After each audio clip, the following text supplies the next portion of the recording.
Okay, let's go to the administrative section. Could we please have a motion? I'll move. Ms. Curry? I'll second. Mr. Costello, second. Mrs. Lucas? Okay. Item A, out-of-state travel for the following personnel. Allison Johnson to Washington DC to attend the Model Schools Conference June the 28th through July the 4th, 2013. And she is going in place of another person that could not attend, and that is funded through, I think, the school improvement grant money. It's not the county money. Item B, a deed by and between the Board of Education of Lincoln County and the County Commission of Lincoln County, granting a part of the Harts Middle school property to the commission according to all terms contained in the deed. Item C, adoption of the job description and approval to post positions for mentor for students at risk, effective with the 2013-2014 school year. We have Mr. Linville here to address that particular item. Item D, a contract with John Streety to provide professional development for the Hamlin Pre-K-8 teachers on July the 19th, according to the terms of the contract. Item E, a contract with RISA 2 to provide the services of the Calhoun County Schools Food Service Director to provide administrative and other support to Lincoln County for the period July 1, 2013 through June 30th, 2014, at a cost of $13,344.24. Mr. Linville, would you like to address the mentor for students at risk? Yes, and I'll be very brief. You learned a lot, hadn't you, Bill? Whoops, that's all right. This past year, we received an innovation grant, and we're using that money to address attendance and dropout, which poor attendance leads to dropouts. And inside your packet, there's an orange sheet that kind of just has what the objectives and some of the proposed activities are for the grant. And I just want to touch on a few of them that we've been real successful and a couple others to kind of explain what they are. Under the first one there, you'll see coordinate regular meetings with Lincoln County Court, DHHR, probation, circuit judge to address ongoing attendance issues. You hear about other counties where people are charged because their child doesn't go to school and so forth, and it's kind of not been the case here. We've been working in the judge and prosecuting attorney, probation. Everyone has been working collaboratively, and they're at that stage that they're going to help and try to support us when we file petitions on students. One of the things that they want to do, which we agree with, they want to address more of the students in the K-5. And at that point, that wouldn't be necessarily addressing students, that would be addressing parents, because if a student at that age does not go to school, it's usually not the student's fault, it's usually the parents. And it's going to start out with more of kind of educating parents when they first come up, and then if kids will be put on an improvement plan like we have in the past, and if not, then I think there will be some cases come up where some people will be brought to court because of their children missing school. That said, if you look, there's a sheet, color-coded sheet. You have two of them. One says unexcused, absent protocol, and excused. One of the things that the prosecuting attorney and everyone, they're real apprehensive. They don't want egg on their face. So we've been working real close with them and aligned this with our attendance policy to have a protocol of, and this will be communicated, we're doing training with principals and people at each school in August that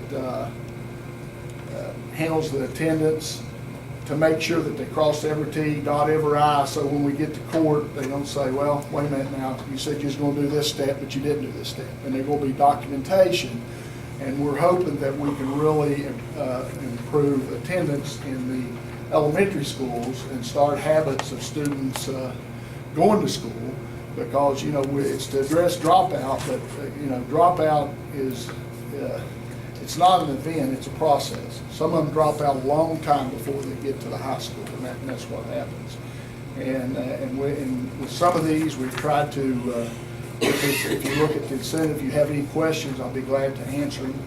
Mr. Pritchard, our attendance director, and Ms. Jessica Fry, who has been hired as the dropout prevention with this grant, has been working very hard with all of us on this, and is on board and so forth. And in fact, we want to start awarding monthly attendance and incentives. The county already does that, but out of this grant, we will give additional money to the schools, and what the counselors would kind of be responsible for identifying students, not so much the ones that have perfect attendance, but find students that have improved attendance. If a student, say last month missed 15 days and this month they missed 5 days, try to reward them and try to build some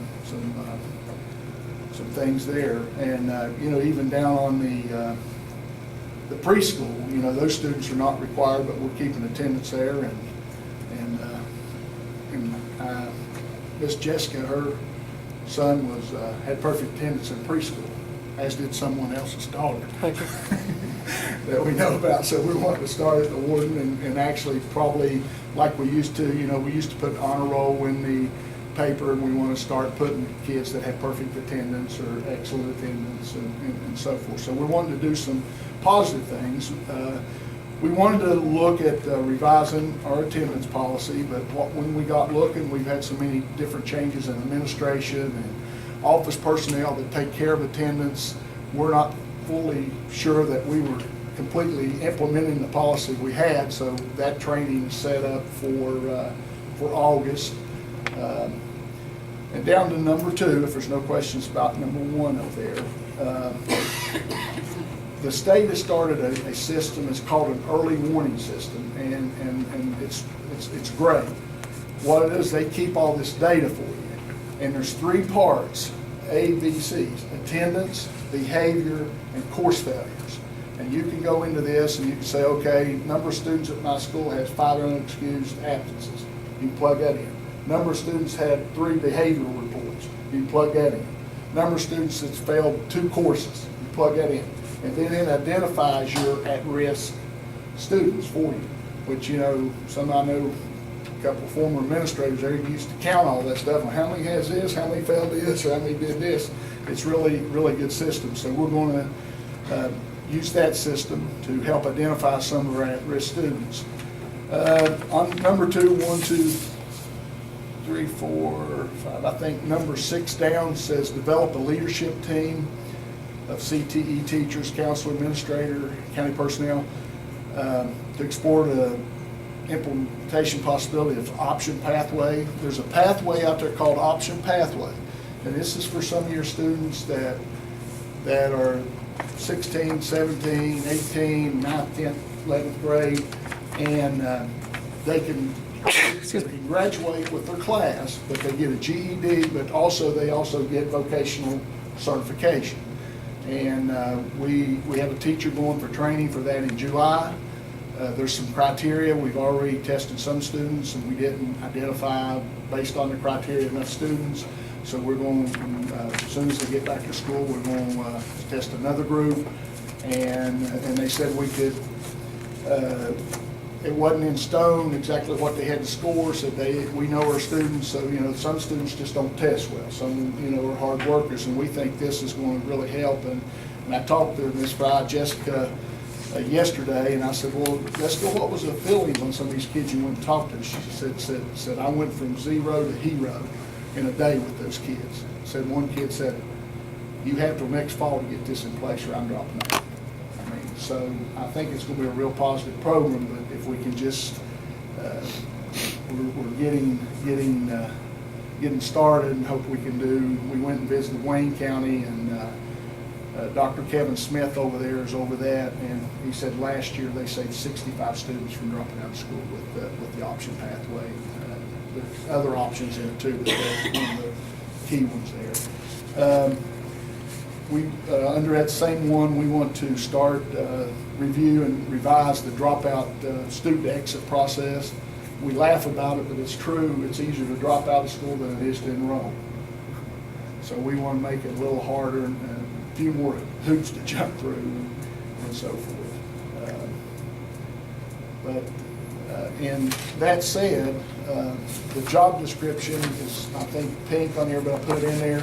And what we're looking to hire 15 people. And the reason there's 15, we have a breakdown. We try to hire one per 300 students at each school. And they would have 20 students using the ABC system, attendance, behavior, course failure.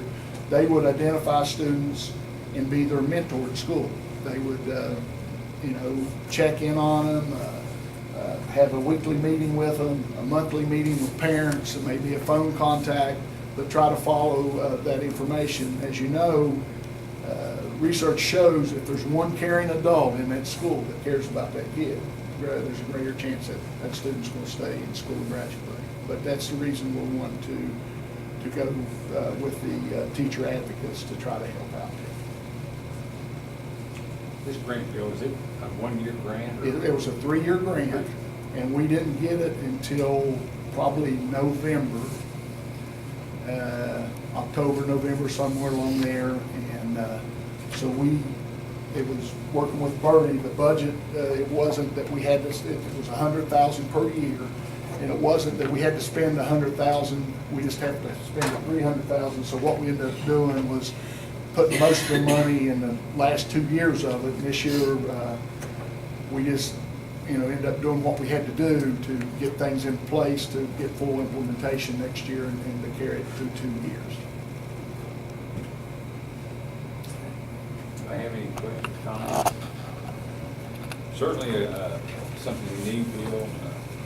Agree with you 100%. We've seen that we could just get them there, we might be able to teach them, but can't. Well, we're really excited with the collaboration that we're getting with the judge and the prosecutor and everyone else. Cooperative effort. Cooperative effort. Thanks a lot, Bill. Yes, sir.